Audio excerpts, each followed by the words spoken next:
and welcome to Pod Strangely Warmed. I'm Daniel Hawkins, your host, and today we continue in a series of conversations getting ready for the beginning of school. As we move into this back-to-school season, we are moving from the college campuses to our high schools and our junior highs, continuing this conversation about next-generation ministries and connecting with students and having our churches connect along the way. And to guide us and to shepherd us in this, we have some amazing stewards of student life and spiritual formation, as we were just talking about job titles changing here. We have Kylie Campbell, the youth director at FUMC Methodist in Burleson, and Loni Fancher, who's here from FUMC Methodist Arlington, either the director of student ministries or student spiritual formation. And check the website, we'll know. Check the website, we'll know.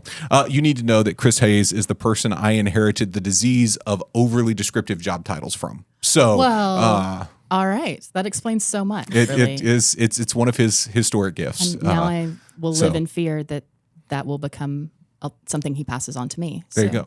Director of Student Ministries and Spiritual Formation for Families and all of the things.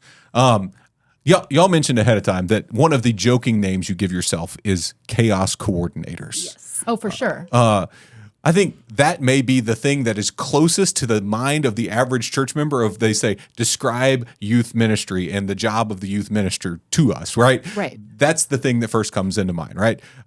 It's 100% like, I mean, I don't think a week or a month goes by where somebody doesn't go, "Oh, I'm so glad you do your job. I could never." Oh my gosh. Yeah, all the time. And I just think, yeah, but you work with adults. Why would anyone? Well, yes. Is that the church staff person equivalent of "Oh, bless your heart"? Probably. Yeah. Okay. Well, give us a window into what it really is like for those of us. Like, I'll confess, I've been a bad youth director at a couple of different stops along the way. I've never been a good one. Part of it, they hired me to be youth director at 19. That was stupid. Mm-hmm. But I started when I was 20. Okay. Well, it's a risky game. It is.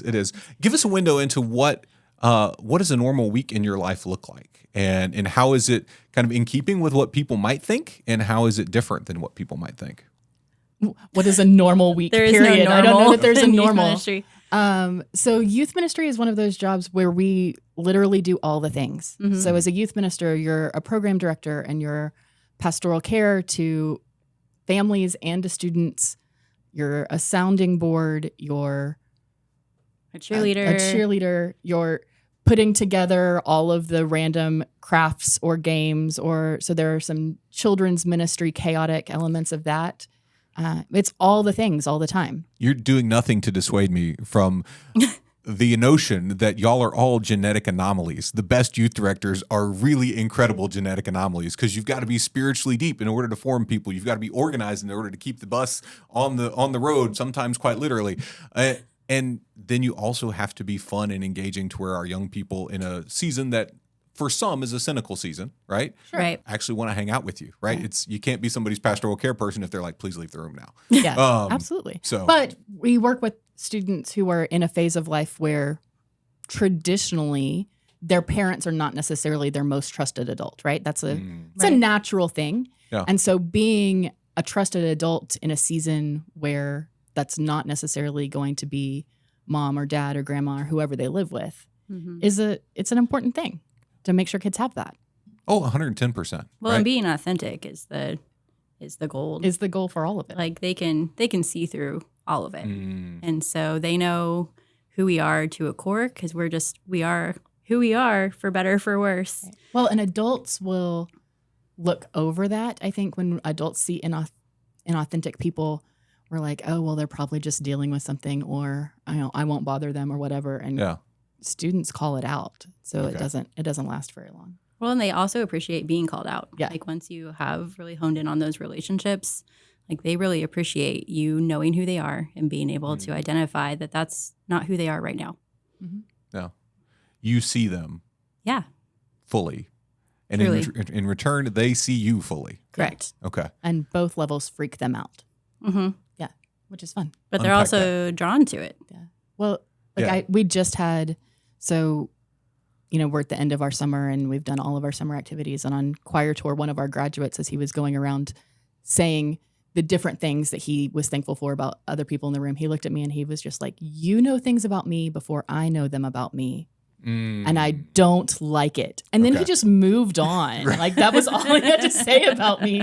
And I was like, thank you. Also, I'm not sorry for that. But he like unpacked it with me a little bit later, was like, I've learned things about me because you were willing to name them when I was maybe nervous and they were just like in the back recesses of my brain. And it made me come to grips with those kind of things. We do that all the time with students.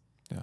Help them see. Right? Because one of the things we forget is that they're still in a very developmental stage. Both, puberty reminds us of like the physical part of that, but also the mental and the spiritual part. Right there at a really formative season of their life and faith, right? Yeah. We confirm them usually at the beginning of student ministry, right? Either before we give them to you or in their first year with Somewhere you. between 6th and 8th grade, generally. Yeah. And so often that's seen as, well, now they're full members of the church, right? And they are, right? But that's the beginning step. It's a very Wesleyan thing that we have confirmation, this thing where you claim faith for yourself for the first time, and it's very clearly the beginning of the journey rather than the culmination of the journey. Yeah. Right. That's sanctifying grace alive. I was going to say, it's what makes it all sanctifying grace, right? Yeah. Working through the process. It truly is. You named part of your job is to see your kids. I say kids, I probably should say students. I'm going to get in trouble for this. Although, let's be honest, they're not going to listen to this. And we call them our kids all the time. We do, okay. yeah. Well, then it's all good. I think once you get to a certain age as a youth director, they're your kids. They're your kids. Okay. Yeah. How do you guys go about not only doing that, but helping the church invest in that too? Because, part of the way the church invests in our young people is by making sure we have people on our staffs like you guys, right? Right. But if you're the only additional caring adult in that kid's life that's connected to church, something's going to get lost along the way, right? So how do you invest in your volunteers, invest in your small group leaders, invest in those people who aren't you? And what does that look like for creating extra people in the lives of your students to be one of those people who may help them see themselves and see who God sees them as? I think for me, it's very long-term focused. Like you have to I like to find the quirkiest people in our church that aren't really fitting into the mold, because those are the people that are going to connect the most. So I like to ask, as we have these trainings about when people join the church, we have the onboarding process, right, with these classes. And I like to go in and introduce myself and say, what's something really quirky about you? And do you want to use that skill? And so we've got people that love to garden. We've got people who just love cats. We've got people who like to go to Comic-Con and dress up, and the kids love that. And so I actually started volunteering in the garden with my daughter to get closer to this couple that's now my best volunteers. But it was the long game. We had to earn each other's trust. And that's really important for youth ministry, is not just grabbing whoever. We're not typically ones to go up in front of the entire church and say, come one, come all, we need volunteers. Like we do for a lot of maybe children's ministry, where they can be like short term and in the kitchen. We're in it for the long haul. And so we have our training actually really soon for those volunteers, and we teach them what's going on in a youth's brain right now. What can you expect? How can we respond when they respond in a way that we don't understand? And so I think that is really important, is to help them understand what youth are going through, and then also to give them lots of interaction where you're around with the youth, and give them permission to fail and come seek your guidance, because we're all going to mess up at some point or need a break from a certain kid. Oh, for sure. For sure. Yeah, without a doubt. Go ahead. No, I was just, so as we got on the bus for Youth 23, I took 9 adults with us, the youngest of whom was 28, and the oldest were my parents, who were in their mid-60s. And as the kids got on the bus, a couple of them stopped at my seat and were like, but like, who are the real adults that are coming? And I was like, what do you mean who? And they were like, Loni, who's in charge? And I was like, I'm in charge. And they like, look, I had 2 of our pastors that were on the trip. I mean, like, we had some solid adults, but they were all in the students' brain. Those are all like the fun people. And so in their brains, like, who are the responsible humans? Like, you're taking us on this bus and there are no responsible, but it was all responsible humans. It's finding that balance. Like, who are the people who are so trusted for them that they forgot that they're adults, that they are just one of the crew. Yep. And giving adults, I think, permission to not feel like they have to have like deep theological understanding of everything. We have so many people who are like, oh, I can't do youth group because I don't have all the answers. I'm not going to be, I don't have all the answers. I'm not going to be smart enough. I don't have the theological training. Like, I don't need you for that. I don't like, youth ministry is a time in their life where they're all exploring that. So they just need somebody who can help facilitate the conversation and who's willing to say, I don't know. Like, I don't know is a deeply like radical faith formation kind of thing, to get to a point in your faith where you can say, I don't know, and that's okay. I don't know what God means by this, but maybe we'll figure it out together is huge. And so having adults in a space that can say that with kids lets them own that space on their own too. I'm struck as you guys are sharing at the intersection here of this deep need for people to be authentic, right? Yes. Beginning with you guys, but everybody invested in the group. For sure. And that willingness to say we're on the journey together, right? And how those two go together. I'd never thought of it as do you go to Comic-Con? If so, yes, you can be a youth ministry volunteer. But, and not that that's really a qualification, but there's something in the students' minds that say, if you're going to do that, you're not going to pretend to do that. Right. It's fully you. And I don't have to be like Mr. Comic-Con to say, I'm pumped that you're being fully you right now because I want you to accept me for being fully me. Right. And that space of authenticity. I love that you look for the quirkiest people. Can we have just a moment of confession? There's no microphones or cameras or anything like that right here. Not naming any names. What is the quirkiest response you've received to the tell me about your quirky habits and things? I feel like just their obsession with cats. Like we've got some really deep, loving cat people that like wear cat toms. They've got all the cat shirts. Like their cats are their babies. And so they get along great with Margaret Fields. They do, actually. Okay. Yeah.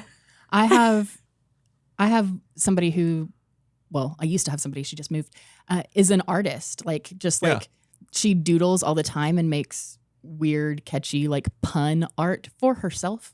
And so she started doing it with like all of the weird jargon that would come out of our youth group, like all of the weird inside jokes. And we just started printing them all off as stickers. Yes. And it validated her art form. And then, so now all the kids have all these stickers that mean nothing outside of the context of the underground where we do youth group, but they think are hilarious. So it's finding those kind of people like, oh yeah, you like to doodle? Perfect. Let's print that out. Yeah. Well, and rather than the doodle artist going, what does that mean and why? And come on, how is that ministry? Right. How is that ministry? Saying, all right, let's do it. Because it's creating community, right? It's creating that sense of internal connection within your group. Well, when you let your adults be themselves, whatever their quirkiness is, then the kids feel like they can be themselves. So if you've created a space where weird is normal, then they all relax into it. How does that fit in context? I remember, I'm nearly 40 now, so it's been a while since I've been in youth ministry, but like Young Life and all of that kind of vibe and scene was pretty substantial back in the day. And their basic model was we're going to recruit the football players and the cheerleaders and have everybody who's perfectly put together be the leaders that draws everybody to it. It feels like things have radically flipped on that end in a way that's actually healthier.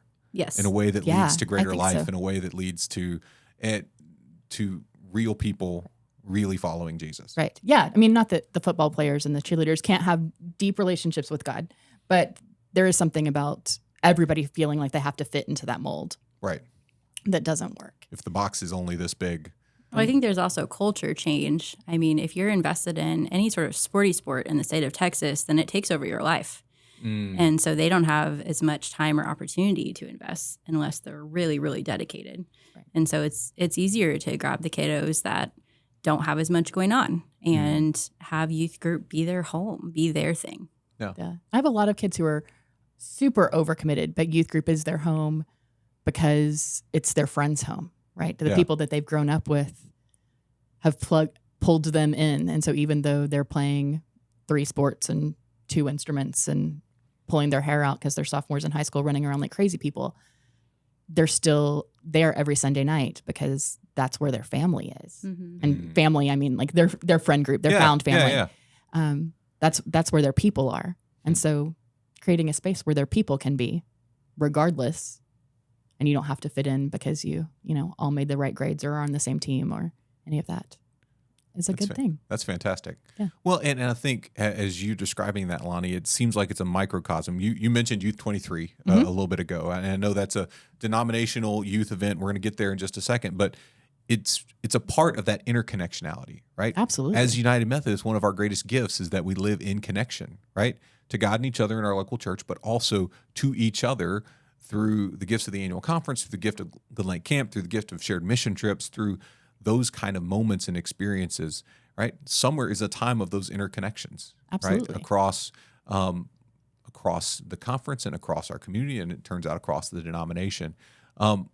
Where have been some moments, whether it's Youth 23 or something else this summer, that as you've made it through the big season, right? Because summer is your crazy season, right? And I have to say, both of you are clearly still sane at the end of a long summer. And so we're thankful for that. I like that you think that. So thanks for that. Right. The mask is working. Right. Remember, authenticity. This is what we've learned today. But like, where have you seen either your students developing relationships or Christ becoming more alive and more real for folks in those interconnected ways, both within our youth group and also, events across the conference or across the connection? I mean, there are a couple of ways. I love Youth 23, but even at Glen Lake this summer, I just got a text from the adult volunteer who was in my guys' cabin that said, "Hey, what week are you guys doing winter camp at Glen Lake?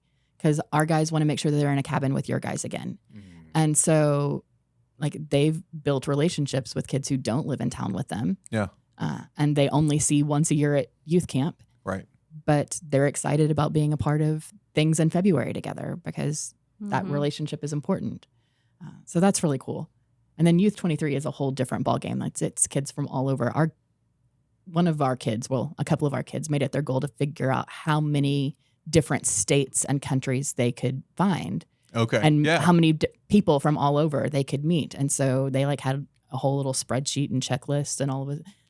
Nebraska. I've already met Nebraska, but I'm so glad to meet you. And they, I think they kept finding our group because every time they would find our group, we would be like, "We're from Texas," and they were like, "Ah, man, we already have Texas." I was like, "It's good to see you." It's good to see you too. I'm so glad you're here. Thanks for making me feel loved.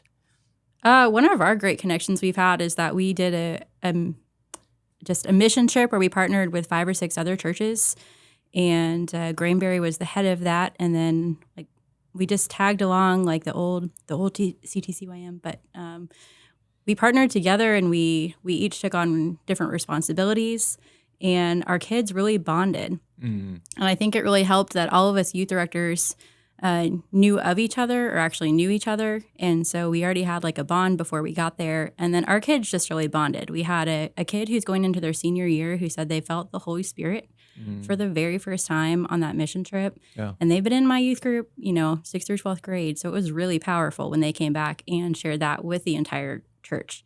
And then last weekend, actually, they wanted to see each other so badly that they were begging us youth directors, can we get together somehow again? So fun. And so we met up and went to the Rangers game and sat together. Yeah. It was really sweet and bonded us. And the kids are still trying to figure out, how can we see each other again? And so it's just a really beautiful moment when they all realize they have these deeper connections. There was this moment in Youth 23. So we all got together for dinner, all of the churches in the North Texas Conference and the Central Texas Conference. Okay. We all had dinner together our first night there. Provided by the bishop. Thank you, Bishop. Thank you, Bishop. And it was fantastic, mostly to walk in and for kids to realize that there were 200 of us in that space that were all basically from the DFW area. Yeah. And they were like, "Oh, wait, we can hang out with these people when we go home." Yes, that's why we're here. And so just watching them walk around and get to know each other in that space was really cool too. Just figuring out, right on the beach. Yeah, these are people that are in my connection, but also could be in my real life all the time. Well, I think it was really smart of whoever put that dinner together because was it you? Yeah. It was you. Good job. And Chelsea. Yeah, Chelsea Way to from go. North Texas. Good job, guys. Because we got to see each other's faces before the conference even started. Yeah. And so we could recognize people from our conference throughout the time there. And that was really cool. Yeah. When we were in our I'd workshops. had kids who weren't with me and they were like, "Oh, yeah, but I'm with the kids from Burleson." And I'm like, "Oh, fantastic. I don't know who that is, but yay." Or I'm with the kids from St. John the Apostle. And so like they had already made connections and were bonding and figuring out those kind of relationships. I think that's one of the best parts about being Methodist, isn't it? Right? So great. Yes. You know, if Hollywood has 6 degrees of Kevin Bacon, right? United Methodist Church has its same version of thing, right? If you meet another United Methodist, no matter where they are across the country, chances are with 6 degrees of separation, you can figure out, you know, somebody who knows somebody who knows somebody who knows them, right? And if you like pull out a loaf of Hawaiian bread and some Welch's, like Methodists will just gravitate towards it like it's a magnet. So they identify themselves and can figure it out. You've mentioned Youth 23. You've given us a little bit of a window into it, but for some of us, for many of the folks who are listening to us and watching us right now, it may be an unfamiliar thing, right? I know we had representation from the North Texas Conference and the Central Texas Conference, but if we have 200 kids from across both conferences, that's clearly not all the youth in North and Central Texas, right? Right. Maybe 10, 15 churches. I think it was like 7. Yeah. Okay. Yeah. So 7 churches out of 150 in ours and 250 in the North Texas Conference. So 400 churches. Give us a window into what it is and how often it occurs and kind of how'd you connect to it and how many times have you been? So it's the youth event and it's always named after whatever year it is. So this was Youth 2023. And it's every 4 years. It's always the year before General Conference. Okay. So it's the thing in the Methodist Church that you want to go to. Yes. Every 4 years. And every time we get back, there's kids who have gone to some sort of like denominational workshop at the youth event. And they'll come back and they'll be like, did you know that they're going to stream General Conference? Can we all watch it together? And I'm like, friends, I hate to break it to you. It is a different vibe. Right. But yes, we but can. Yeah, for we 15 absolutely minutes, then it'll break your spirit. We absolutely and then we'll move on. can do that if you want, but it is not this. Let's do a crash course on Robert's Rules of Order. Right. Rend Collective does not go and rock the General Conference floor on a regular basis. Although should. Maybe. Right? It would change. Perhaps. Right. Yeah. So 10 out of 10 recommend. U 2023, like she said, it meets every 4 years. There were over 250 church represented. Nice. And there were over 3,000 people from those churches there. Yeah. And like she 44 mentioned, states, 5 countries, Methodist youth from all over the world. Is that what your kids got, or was that the total? That was the total. Okay. That's the official number. Real life. Yeah. And so it's literally Methodist students from all over the world coming together and figuring out the connection and their relationship with each other. They do some deep dives into workshops and seminars about their personal theology or justice issues. And the workshops are all geared towards them. Yeah. And so they get to choose their workshops. And you actually taught a workshop. I did. Yeah. But there's also things that are like, the kids can go and play on the inflatables, or they can go and do. Those also are not at General Conference. They're not at General Conference. There's an interactive prayer room. Right. That's called Upper the room. Prayer Oasis. That's Upper room always hosts a prayer station room that's like 20 or 30 different prayer stations that are tactile. Cool. And there's a labyrinth or bracelets they can make or color things on the wall. Or naps they can take. Naps they can take. Literal tents and hammocks set up. So, of course, kids thought that was cool. Yeah. There's like a one-on-one table where they can sit and pray with somebody if they need prayer. It's just all really, it's wherever you are in your spiritual walk as an adult or a teenager. Mm-hmm. The goal is that there's something at the youth event to meet you where you are. So whether you're a kid who is just going because your youth group is going and you're in 6th grade and you have never sat still for 20 consecutive minutes in your life, or you're a student who's a high schooler who's thinking maybe you're called to ministry and you want to do a deeper dive in that and explore and figure that out. There's space for all of that to take place. And there's things targeted to all of that to take place. And so you just get to see these kids who have maybe only scratched the surface on where their faith is, dig in really deep and have these really deep encounters with God. You get to see people, like I had kids in my youth group who for the first time realized the legacy of youth ministry. Like they got to worship with people in a way they don't generally. And my high school students were like, oh my gosh, I now know these 7th graders in a whole new way. And those 7th and 8th graders will get to go again when we go in 2027. And so they had this moment of, oh my gosh, when we come in 2027, I'll be the big kids and I'll be pouring in. Like they got to, like there was just this whole legacy moment that was really cool. Yeah.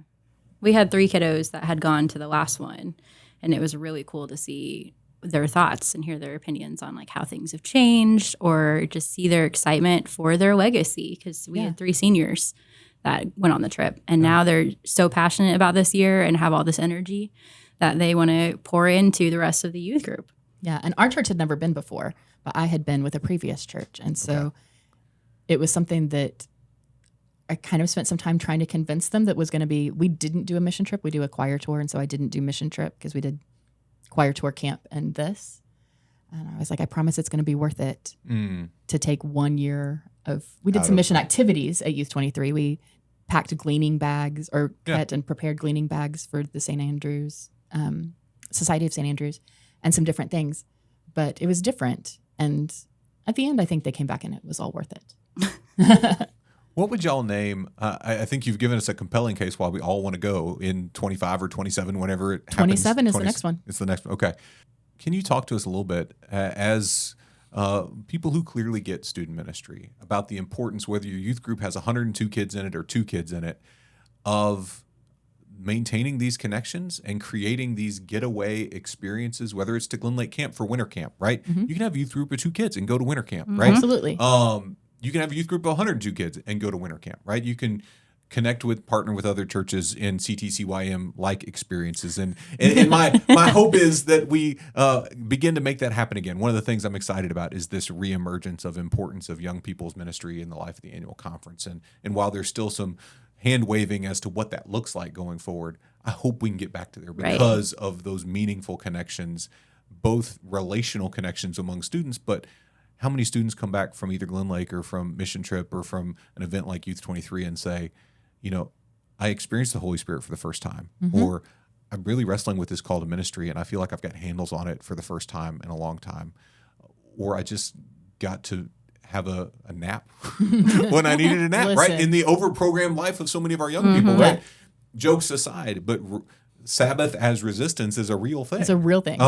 And so as you talk to other leaders, whether they're volunteers or adults, what would you say to them about the importance of these moments that build on and move us beyond just the standard Sunday, Wednesday, or whatever your programming days are, kind of part of their life? And what encouragement would you give to them, to whether it's Youth 27 or something else, to kind of push that direction? I think if you've been a Christian for any period of time, there are probably moments in your life that you can look back on that were mountaintop experiences or thin place moments where God felt closer to you in those moments than God does on a regular basis. And moments like these, events like these, provide those for students in a way that regular life does not, partially because it's getting them out of their regular life. Even as adults, I feel like we struggle with the status quo, and church is church on Sunday and it becomes the same thing it always is. It's the every Sunday thing. And kids do the same. And so getting them out of their regular routine and into something new allows just that much disruption that helps them connect on a new level, that maybe helps them look for God in ways that they're not on an average day. And then they come back from those places, and because they've experienced God in a new way, they're more excited and eager and ready and willing to look for God in all the average places. And so they start seeing God like, did you know? And, like, yes, I did know all of those things, but I'm so glad. Thank you for telling me. Is how for sure. It's how youth ministry has worked, since we got back, really. They have their own ahas. They have their own ahas. And those are so important in all of our spiritual lives. Right? Like your aha has to be your aha. Yeah. Or it's not your spiritual revelation. It's just another thing that's like happening you experienced happen in the world. It has to be for you. And things like this allow for them to have those moments. Yep. Yeah. Well, and I think one of the beauties that I've experienced over the years, I've served giant churches, I've served tiny churches, and have spent the last 6 or 7 years in the in-between, right? The mid-sized church. There have been times when I've had incredible youth ministry folks in my life, and there have been times when I've been it. And as I told you earlier, I've been bad every time I've been in that role. Those kind of opportunities, whether it's at camp or mission trip or other things, allow us to utilize the gifts of the connection, right? So that if you're in a small church today and you go, I can't put on an amazing retreat for our youth. Well, you can send them to one. You can absolutely send them somewhere. You don't have to, winter camp's going to come here pretty quick, right?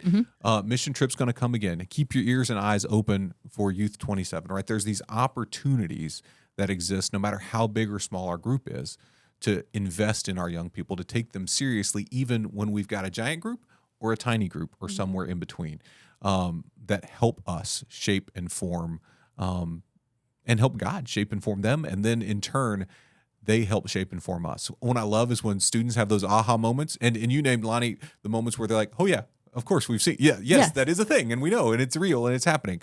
But sometimes they have fresh eyes to see stuff that we are blind to in a meaningful way that is like, oh, I can better follow Jesus because of your witness right now, and I'm the preacher. Thanks be to God, right? Absolutely.